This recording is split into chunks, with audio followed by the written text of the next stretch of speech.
Pain has reached epidemic proportions in America. I'm Dr. Paul Christo. This is Aches and Gains. Dr. Paul Christo is one of America's leading experts on relieving pain. He's board-certified, Harvard-trained, and a pain medicine specialist at Johns Hopkins. U.S. News & World Report ranks him as a top doctor and among the top 1% in the nation for pain management. Becker's Review selected him as one of the 70 best pain management physicians in America. He's listed as a super doctor for the Washington, D.C., Baltimore, Northern Virginia area. Aches and Gains is a weekly talk show covering all aspects of pain and pain relief. The human impact is real. Older adults, children, and even infants struggle to cope with pain. But there's hope, and there are treatments that can ease pain and suffering. The show offers compelling stories about people who've found relief. We share cutting-edge treatments from contributing experts, and we offer ways to help people cope with their pain. Welcome to the show. Is there really a unique bond between humans and animals?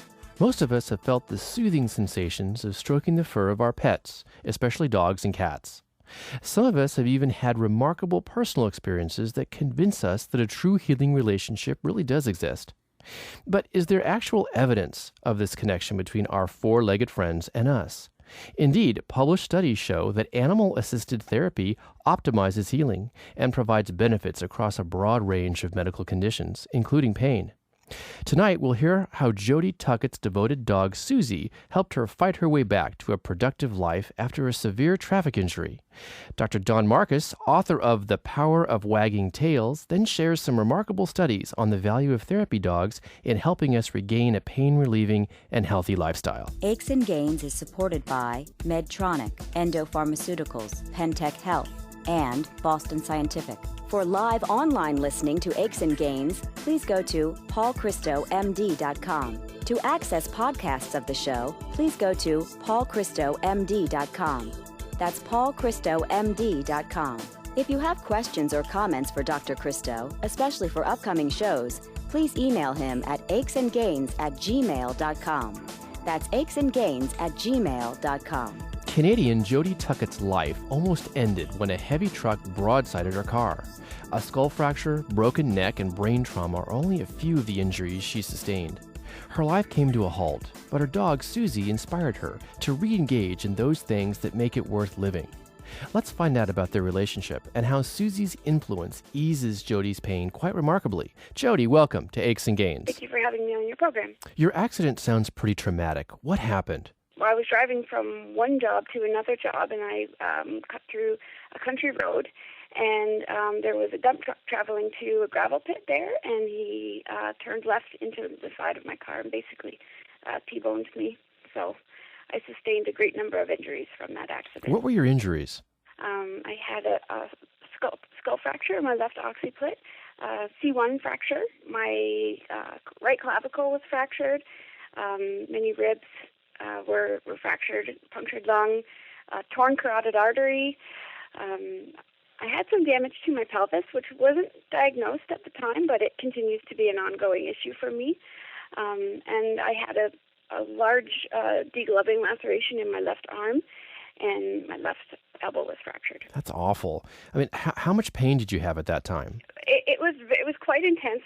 You know, at the time it was all in my neck and my shoulders. I had pretty severe whiplash, obviously.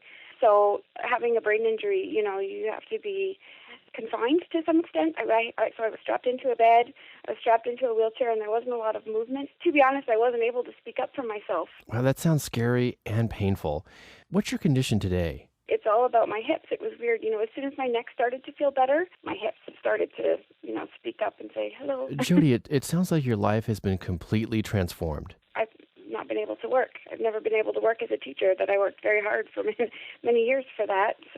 You know, I used to be very active in sports. I played rugby, I played baseball, I rollerbladed, I did all of these things, and now I can't really do a whole lot of those things, unfortunately.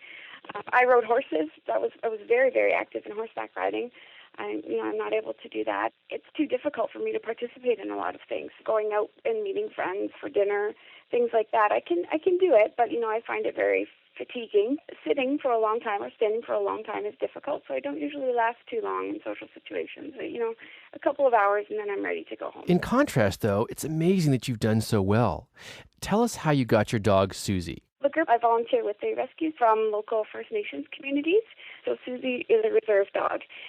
She's a mutt, 100% mutt. She's a German Shepherd Chow Labrador Retriever mix. What has Susie done for you? Having this little, puppy to look after, it really got me out of bed and got me moving around, and walking and socializing with people even on the street. It really made such a difference for me, all the difference.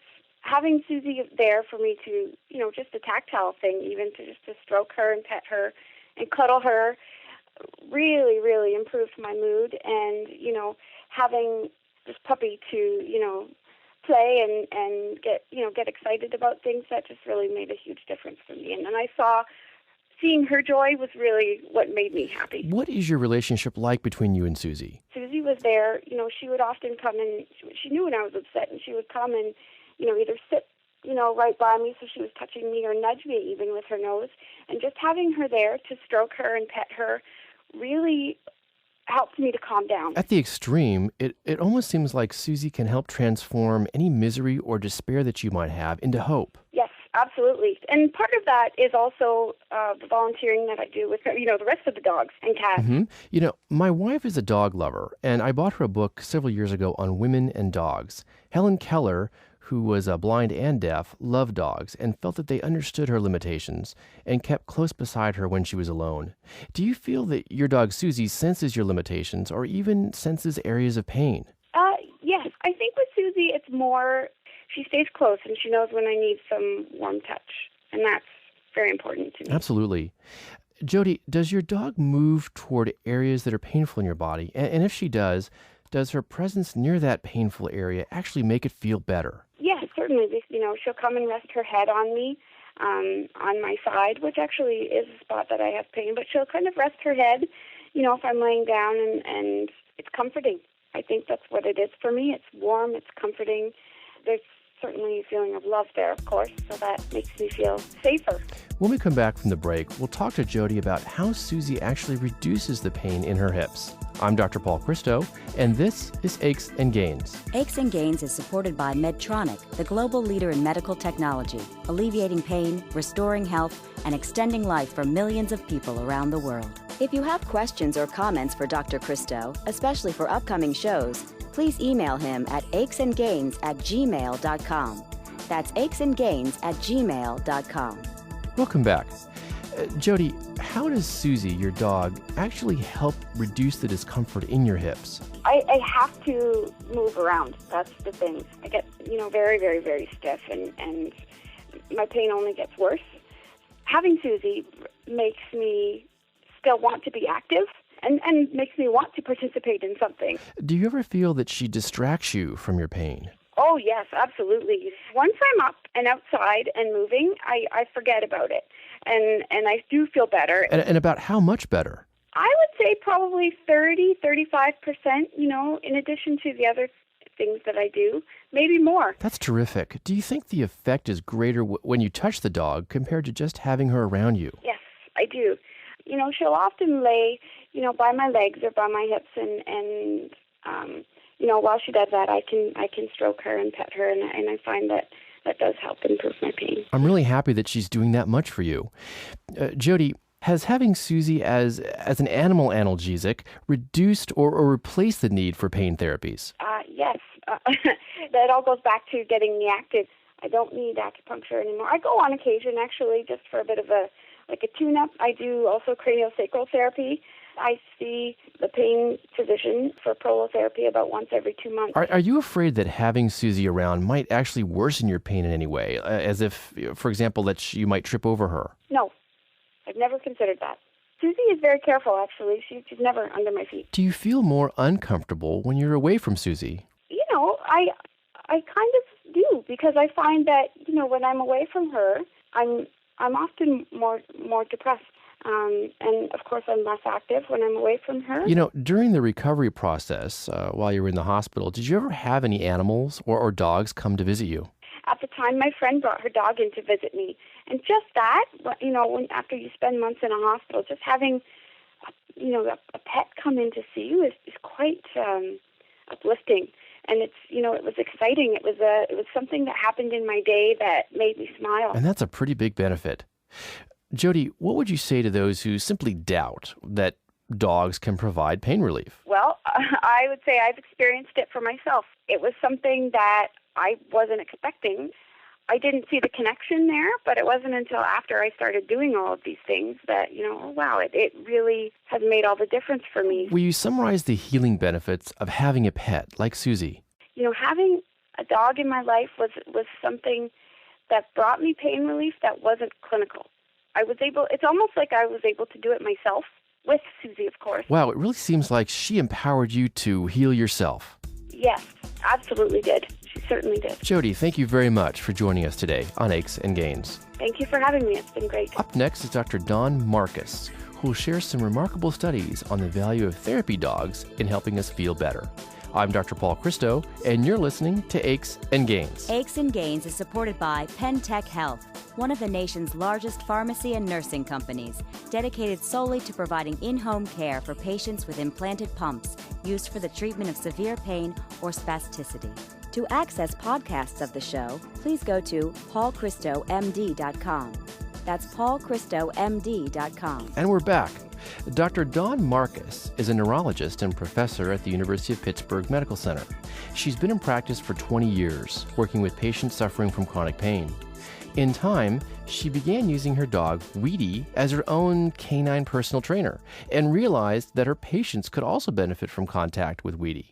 Recently, Dr. Marcus authored a study evaluating the effects of therapy dog visits on patients in an outpatient pain management clinic. Dr. Marcus, welcome to Aches and Gains. Oh, thank you. It's always great to talk about dogs and pain. First, tell us about your book, The Power of Wagging Tails. Yeah, this is really a book that helps to showcase the many amazing studies that have been conducted looking at the impact that dogs can have in decreasing a variety of health symptoms, including pain.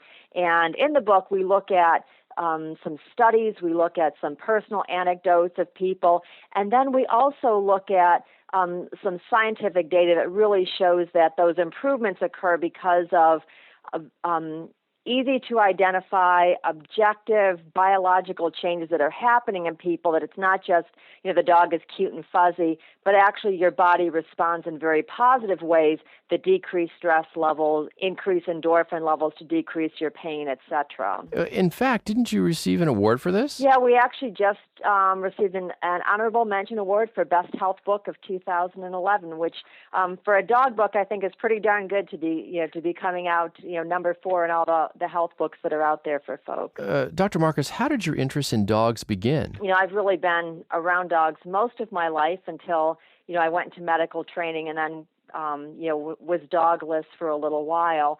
And then once we added a dog into our household, it was interesting to see the positive changes occurring in our own family from the structure that occurred from having the dog in our life. And I was able to recognize that patients who had dogs also were often able to keep up better with their exercise program, get good sleep, eat properly, because they could use some of the habits with their dog and mirror those in themselves and gain some health benefits from that. Dawn, what is a therapy dog? This is generally a dog who's a family pet who has also been trained to interact positively with strangers and provide comfort and cheer to people that they encounter through their work.